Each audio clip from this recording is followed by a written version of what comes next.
सर्वप्रथम केवल एक ही लोक था जिसको अकय लोक बोलते हैं, अनामी लोक कहते हैं। उसमें परमेश्वर कबीर जी अकेले थे। उसके बाद उस परमेश्वर ने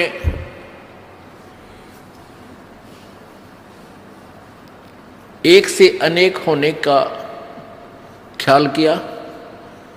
उसके लिए उस परमेश्वर ने अकय लोक से नीचे के 3 लोकों की और रचना की। वो लोक हैं अकय लोक से नीचे का अगम लोक, उससे नीचे का अलख लोक, उससे नीचे का लास्ट वाला चौथा लोक जो है, यानी अनामी अलग अकय लोक से अलग वो तीसरा लोक, और कुल मिलाकर चौथा लोक जो है वो सत्यलोक है। उसी पूर्ण परमात्मा ने, पूर्ण प्रभु ने, कबीर देव ने, कबीर साहब ने अपने ही अन्य 3 रूपांतर और किए। अगम लोक में वो अगम पुरुष कहलाता है, अलख लोक में अलख पुरुष, और सत्य लोक में वो सत्य पुरुष। एक ही परमात्मा अपने 3 रूप बनाकर वहां विराजमान है। परमेश्वर ने सर्वप्रथम सतलोक की रचना की, सतलोक के अंदर सृष्टि रचना की। अपनी शब्द शक्ति से 16 पुत्रों की, अपनी प्रथम वचन से 16 द्वीप, 16 स्थान अलग अलग परमात्मा ने बनाए। फिर 16 शब्दों से, 16 वचनों से 16 पुत्रों की उत्पत्ति की, और उन सबको कहा कि तुम अपने अपने द्वीप में अलग अलग रहो। उसके पश्चात परमेश्वर ने, कबीर जी ने अपने पुत्र उन 16 में से जो अचिंत है उससे कहा कि अचिंत आप अन्य रचना आप करो। अब अचिंत ने परमेश्वर से प्राप्त शक्ति के आधार से इस अक्षर पुरुष अर्थात परब्रह्म की उत्पत्ति की। अक्षर पुरुष स्नान करने के लिए उस मान सरोवर में चला गया जो परमात्मा ने ही उन सब द्वीपों के साथ ही रचना की थी। ये सरोवर तालाब आदि एक जैसे शहर के, नगर के अंग ही होते हैं, ऐसे इस मान सरोवर के अंदर वो स्नान करने के लिए गया, क्योंकि वहाँ श्वासों से शरीर नहीं है। सतलोक में श्वासों से शरीर नहीं है, और वहाँ ऐसा शरीर है जो बगैर वायु के भी रह सकते, वहाँ जीवित रहते हैं। जैसे आप देखते हो जल के प्राणी जल में ही रहते हैं, वो बाहर वायु ग्रहण करने आते ही नहीं। तो जल के अंदर वो जाकर के उस शीतल जल में सो गया, काफ़ी समय तक बाहर नहीं आया। तब परमेश्वर कबीर जी ने, उस पूर्ण ब्रह्म ने, सत्य पुरुष ने, सतलोक के मालिक ने उस सरोवर से जल लिया, उसको अपनी शब्द शक्ति से एक अंडा बना दिया, और एक वचन से उसके अंदर एक आत्मा, अपने ही अंदर से एक आत्मा प्रवेश की। उस अंडे को जल में छोड़ दिया। वो अंडा गड़गड़ गड़गड़ करता हुआ जब जल के नीचे जाने लगा, उसकी आवाज़ से उस अक्षर पुरुष अर्थात परब्रह्म की निंद्रा भंग हो गई। जो ही उसने उठकर देखा, जिसकी अधूरी नींद कोई जाग जाता है तो उसको थोड़ा सा क्रोध होता है, और किसी आवाज़ से उठ जाता है तो उसकी तरफ उसका आकर्षण होता है, और उसके प्रति उसको कुछ अक्षुब्ध होता है, दुख होता है। तो उस क्रोध के दृष्टि से, उस क्रोध दृष्टि से देखा, उसके क्रोध के तेज से वो अंडा 2 भाग हो गया, और उसमें से वो ज्योत स्वरूपी निरंजन ये ब्रह्म, जिसका वास्तविक नाम कैल है, कैल काल, ये आगे चल के प्रसिद्ध हुआ। तो वो ज्योति निरंजन ब्रह्म निकला। आकाशवाणी की परमेश्वर ने कि तुम अक्सर पुरुष, तुम निंद्रा में थे, तुझे जगाने के लिए सब ये क्रिया करनी पड़ी, तुम दोनों बाहर आओ। दोनों बाहर आए, प्रणाम किया। परमेश्वर ने कहा कि जाओ तुम दोनों अचिंत के द्वीप में रहो। आदेश पाकर के ये दोनों वहां चले गए अचिंत के द्वीप में। उसके बाद परमात्मा ने कहा कि अचिंत, तेरे बस का नहीं है सृष्टि रचना करना, आगे से सब रचनाएं मैं स्वयं करूंगा। परमात्मा ने ये लीला इसलिए की थी कि ये बालक कहीं बाद में अपना जीवन कर्म ना बिगाड़ लें, इनकी फड़क निकाल दूं, इनका भ्रम मिटा दूं कि समर्थ ही कार्य ये सब कर सकता है, जीव के बस का नहीं। अचिंत चुपचाप बैठा रहा, अक्सर पुरुष वहां जा करके सो गया, उसके बस की बात नहीं, इसको कैसे जगाऊं। तो जीव जीव ही रहेगा और पीव पीव ही है, परमात्मा परमात्मा ही होता है। इसलिए परमेश्वर ने कहा कि अब तुम बीच में टांग मत अड़ाना, तुम्हारे बस का नहीं है कुछ भी, मैं स्वयं ही सब करूंगा। इससे परमात्मा ने उसके बाद हम सभी आत्माओं को, असंख्य आत्माओं को अपनी वचन शक्ति से वहाँ सतलोक में भर दिया।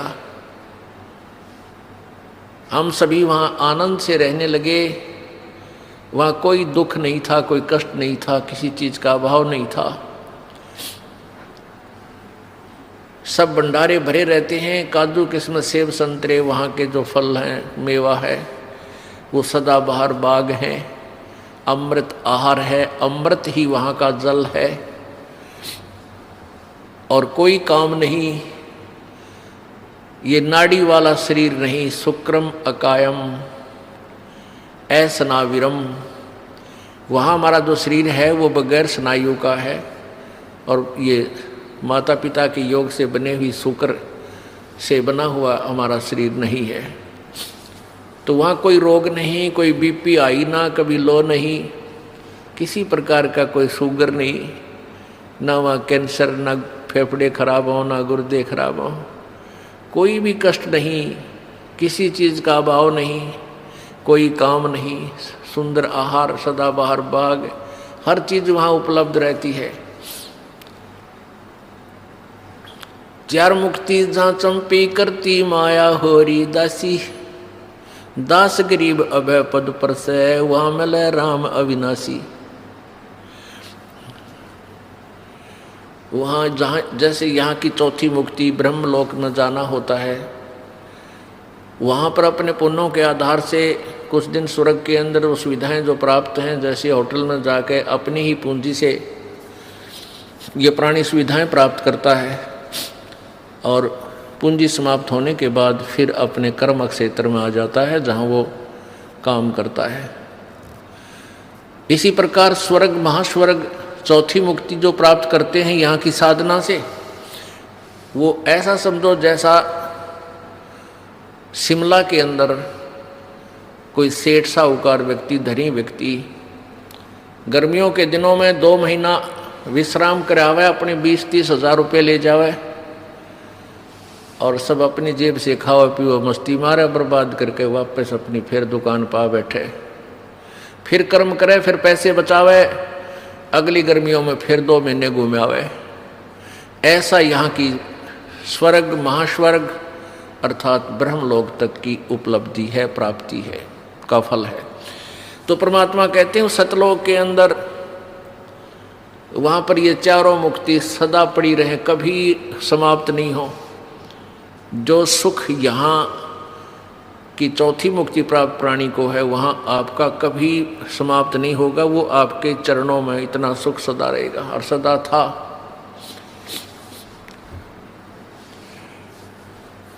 कुछ दिनों के बाद क्या हुआ कि इस ज्योति निरंजन काल के मन में एक खुरापात उत्पन्न हुआ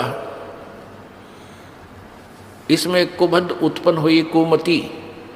इसने सोचा कि मेरे सभी भाई जितने भी हैं सब अलग अलग आराम से रह रहे हैं, बड़े बड़े द्वीप हैं उनके, और हम 3 एक द्वीप में रह रहे हैं।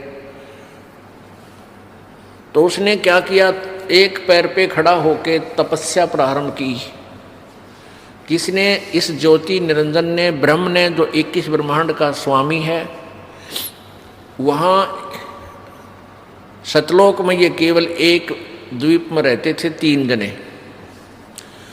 तो इसने 70 युग तक जब तप किया, और जब ये तप कर रहा था, हम इस काल के जाल में कैसे फंसे।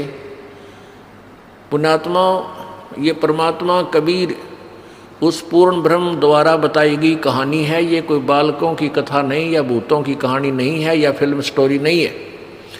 ये 100% यानी 100% सत्य है। आपको बताया कि आप जी ने वो अज्ञान इतना सुन रखा है, वो बकवाद इतनी सुन रखी है कि सत्य कथा को आप बकवाद समझते हो। ये सोचते तो बनावटी बातें हैं। बनावटी बातें बनाने की उस परमेश्वर को कोई आवश्यकता नहीं थी।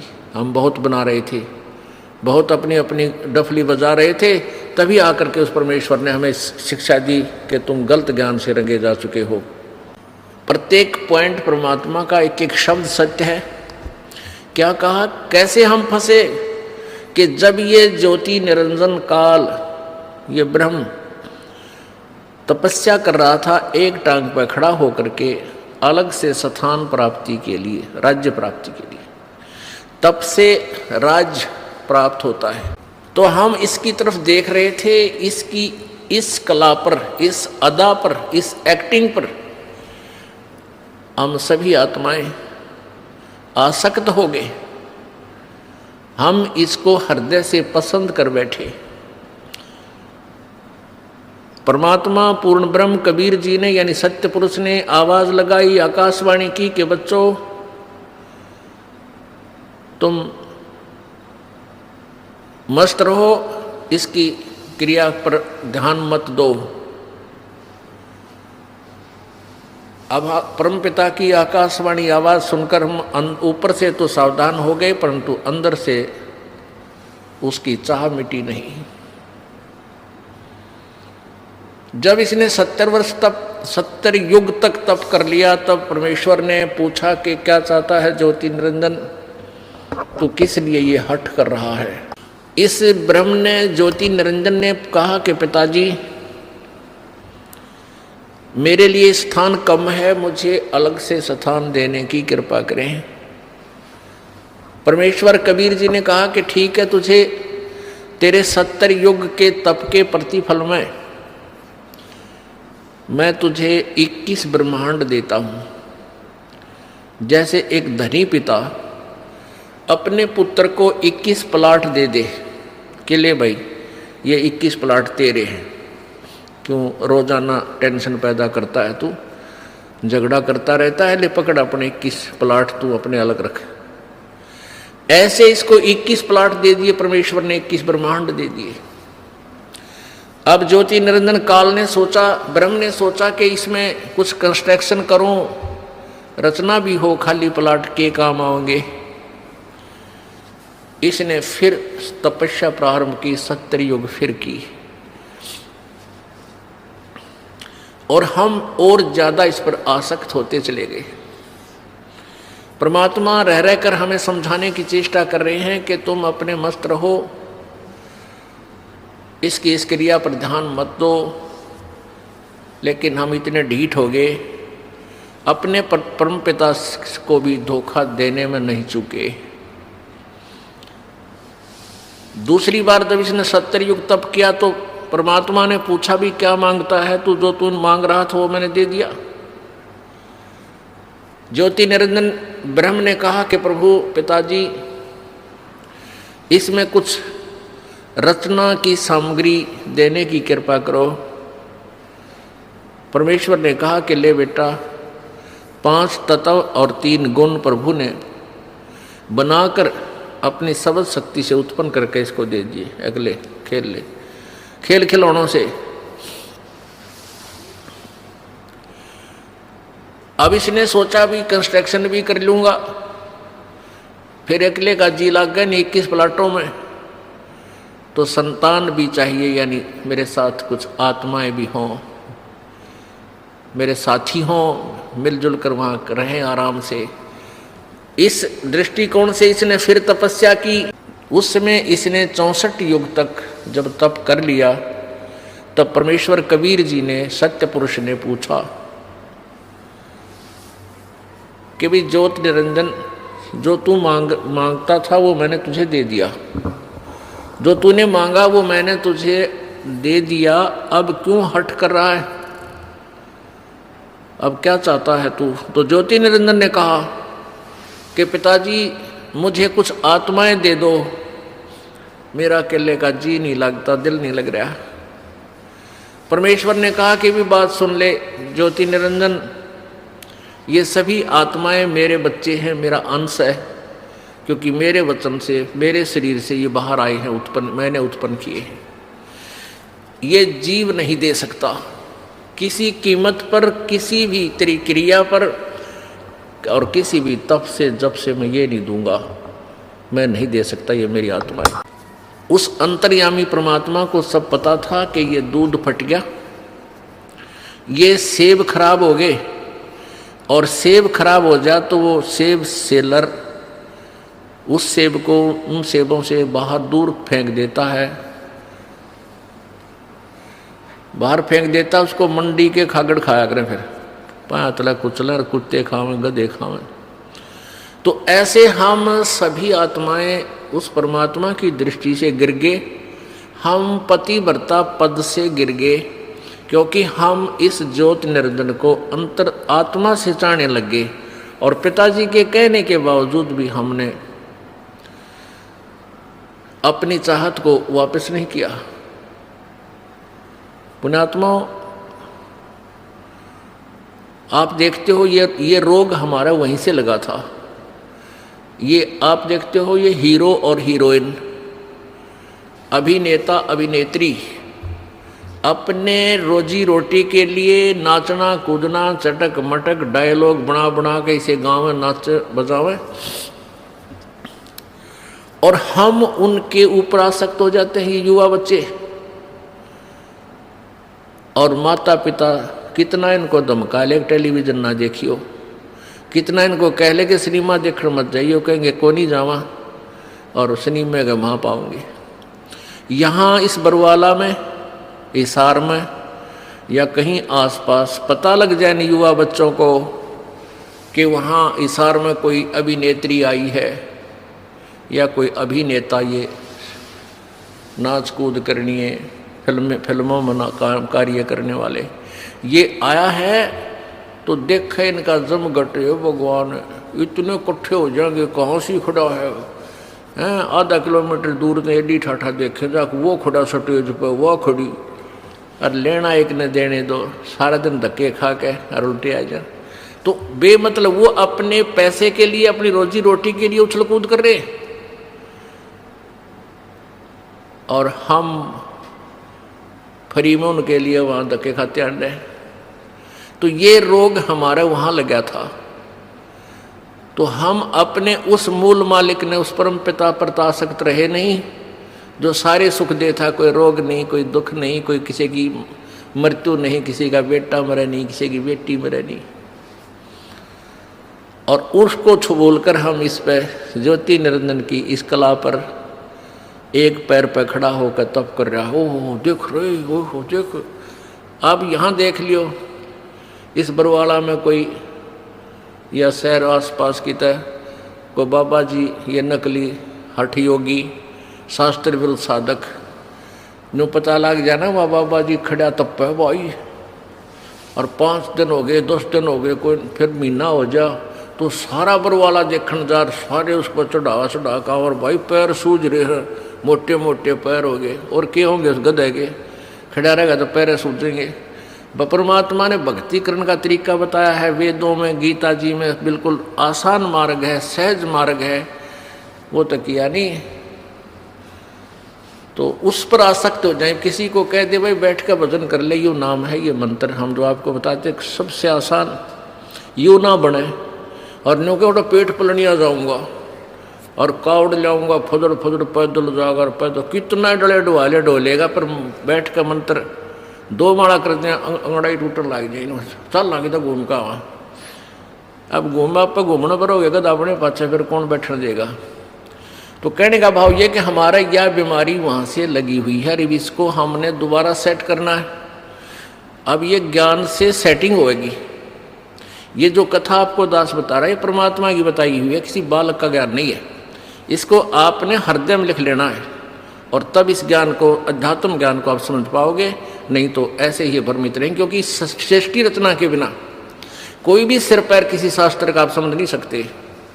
ये मास्टर की है, ये मुख्य चाबी है सदग्रंथों को समझने की और आध्यात्मिक ज्ञान को जानने की। तो परमेश्वर ने कहा भाई बात, एक शर्त है मेरी, एक शर्त पर मैं तेरे साथ अपनी इन आत्माओं को भेज सकता हूं, यदि कोई सब इच्छा से तेरे साथ जाना चाहते हो तो चले जाएंगे, फिर मैं उनको आज्ञा दे दूंगा। ज्योति निरंजन ये ब्रह्म हमारे पास आया, सभी आत्मा जो आज गधा कुत्ता सुअर मच्छर माखी गंदी लाड़ी के कीड़े हैं, जल के कीड़े जलचर बने हुए हैं, या ब्रह्मा विष्णु महेश बने हुए हैं, या दुर्गा बनी है, माताएं बनी हैं, जितनी देवियां बनी हैं, देवता बने हैं, ये सभी हम वहाँ सतलोक में रहा करते हैं। ये ज्योति निरंजन हमारे पास आया, ओए होए हम तो पहले चाह रहे थे इसको जैसे यहाँ कोई आ जाए हीरो, और फिर देखे ना बालक पता लगते तो उनसे पता लगा रोटी छोड़ के भाग लेंगे, हीरो आ गया, हीरो आ रहा, हीरो आ रहा है, वहाँ जा खड़े होंगे। तो ऐसे हम सभी उसके चारों तरफ घूम गए, झूम गए। उसने कहा कि भाई ऐसा है, मैंने पिताजी से 21 ब्रह्मांड लिए हैं और उसमें रचना करने की सामग्री भी ली है, आप मेरे साथ चलोगे? वहाँ से बनाऊंगा, स्वर्ग बनाऊंगा, महास्वर्ग बनावाएंगे, हैं वहाँ से ऐसे लगाएंगे, मेवा लगाएंगे, ऐसे करेंगे। तो हमने कहा कि हम तैयार हैं, यदि पिताजी आज्ञा दे दें तो हम आपके साथ चल पड़ेंगे। ज्योति निरंजन ने परमपिता से जाकर कहा कि पिताजी कुछ आत्माएं सब इच्छा से मेरे साथ जाने के लिए एग्री हैं, सहमत हैं। परमेश्वर ने कहा कि मेरे सामने उनसे स्वीकृति दिला तब मैं मानूं। परमेश्वर कबीर देव, सतपुरुष कबीर देव, कबीर साहब वहाँ आए और हम सबसे कहा कि भी जो आत्मा इस ज्योति निरंजन के साथ जाना चाहता है वो हाथ खड़ा करके स्वीकृति दे। अब पिताजी के सामने जो रोज ये कहा करता कि इसकी तरफ मत देखो, हम सभी शर्मिंदा हो गए और नीची गर्दन कर ली, कोई नहीं बोला, सन्नाटा छा गया। परमेश्वर ने फिर कहा कि भाई बोलते क्यों नहीं तुम? ये ज्योति निरंजन तो कह रहा था कि कुछ आत्माएं मेरे साथ चलने को तैयार हैं, बताओ कौन है? परमेश्वर ने कहा भी ज्योति निरंजन तो झूठ बोल रहा था, कोई भी तेरे साथ जाने को तैयार नहीं है। तो ऐसा सुनकर एक कर्महीन आत्मा ने सबसे पहले स्वीकृति दी कि मैं जाना चाहता हूं, मैं जाना चाहता हूं। अब फिर हमने सोचा कि सारी लूट ये अकेला लूट जा, वो आत्मा अकेली ही लूट जा। तो फिर हमने भी सारा, जैसे बच्चे क्लास में नहीं होते, अध्यापक पूछता है भाई जिसका प्रश्न याद है वो हाथ खड़ा करे, पहले डरता डरता एक आधा कराया करे, फिर उसको देखते सारे कर दे कदे हमारे पिटाई हो जा। तो सभी के हाथ लहरा रहे हैं। परमात्मा बोले भाई ठीक है, ज्योति निरंजन तू जा अपने ये 21 ब्रह्मांड जो प्लाट थे ये ऊपर ही थे सतलोक के अंदर एक कोने में बहुत दूर। परमेश्वर ने कहा कि तू जा अपने उन प्लाटों में, इन सभी आत्माओं ने जो तेरे साथ जाने की स्वीकृति दी है ये मेरे कंप्यूटर में आ गई, इनकी सब के नंबर, इनको मैं अपने हिसाब से भेजूंगा और तेरे पास ये आ जाएंगे। ज्योति निरंजन चला गया। उस समय परमेश्वर कबीर जी ने उस आत्मा का जिसने सबसे पहले हिम्मत की थी अपने परम पिता से विमुख होने की, उसका एक लड़की रूप बना दिया, एक लड़की का रूप बना दिया, लेकिन उसको स्त्री इंद्री नहीं लगाई परमात्मा ने, बाकी स्वरूप लड़की का बनाया। इसमें भी कोई राज था दाता का। ये देखना चाहते थे कि ये नीच आत्मा, ये निरंजन कितना और गिरावट में आता है, और हम सभी आत्माओं को सूक्ष्म रूप बनाया, बीज रूप, और दुर्गा के शरीर में अपने वचन शक्ति से प्रवेश कर दिया। जैसे आप देखते हो कि डॉक्टर बताते हैं कि 1 मिलीग्राम ब्लड में अरबों खरबों जीवाणु होते हैं, और उस ब्लड को निकाल कर वो दूसरे में डाल देते हैं। अरबों खरबों जीवाणु एक से दूसरे में चले जाते हैं। ऐसे परमेश्वर ने अपने वचन शक्ति से, यानी उस सिरंज से, इंजेक्शन से, वचन इंजेक्शन से सभी को सूक्ष्म रूप दे करके और उस दुर्गा के शरीर में प्रवेश कर दिया। उस लड़की का नाम प्रकृति देवी रखा, प्रकृति। आगे चल के यही दुर्गा अष्टांगी आदि नामों से प्रसिद्ध हुई। त्रिदेव जननी यही प्रसिद्ध हुई। सभी आत्माओं को उसमें प्रवेश कर दिया। उस लड़की से कहा कि बेटी, तेरे अंदर मैंने सभी आत्माओं को प्रवेश कर दिया है, और तेरे को मैं एक वचन शक्ति देता हूं कि जितने जीव तू कहेगी उतने ही तेरे वचन से, तेरे अंदर से अपने आप मेरी ताकत से, मेरी पावर से, मेरी शक्ति से बाहर आ जाएंगे, और वो युवा शरीर में प्रकट हो जाएंगे। नर और मादा जितने भी तू चाहेगी बना देगी। और अपने पुत्र सहजदास से कहा कि जा सहजदास, अपनी बहन को, वो सहजदास कौन है? जो सबसे पहले 16 पुत्र उत्पन्न किए थे, उनमें से एक है सहजदास। कि जा इस लड़की को, अपनी बहन को ज्योत निरंजन के पास छोड़या। अब सहजदास अपने परम पिता की आज्ञा पाकर अपनी बहन दुर्गा को लेकर के ज्योत निरंजन के पास गया। प्रभु आदेश से उसे कह दिया, और आदेश दिया था प्रभु ने जोगजीत को कि सहजदास को कि बता देना उसको कि इस लड़की के अंदर मैंने सब आत्माएं प्रवेश कर दी हैं, और इस लड़की को शब्द शक्ति दे दी है, जितने जीव तू कहेगा ये उत्पन्न कर देगी। सहजदास ने जाकर के ज्योत निरंजन से कहा कि परमेश्वर ने, पिताजी ने सभी जीवात्मा जो तेरे साथ आना चाहती थी सबको सूक्ष्म रूप दे करके बीज रूप में और इस लड़की में प्रवेश कर दिया है, और इसको शब्द शक्ति दे दी है कि जितने जीव ये तू चाहेगा ये उसी से मैं उत्पन्न कर देगी, नर और मादा। ऐसा कहकर के जो सहजदास वापस आ गया, वहां दुर्गा यानी ये प्रकृति और वो काल ज्योत निरंजन दोनों रह गए। अब युवती होने के कारण लड़की का रंग रूप निखरा हुआ था, और ज्योति निरंजन के अंदर ये काम वासना का अंकुर फूट गया। उस युवा लड़की को देखकर इसके अंदर दुर्विचार उत्पन्न हुए। लड़की के साथ दुर्व्यवहार करने की चेष्टा की, उसके साथ बदतमीजियां प्रारंभ की। दुर्गा समझ गई कि इसकी नियत में दोष आ चुका है।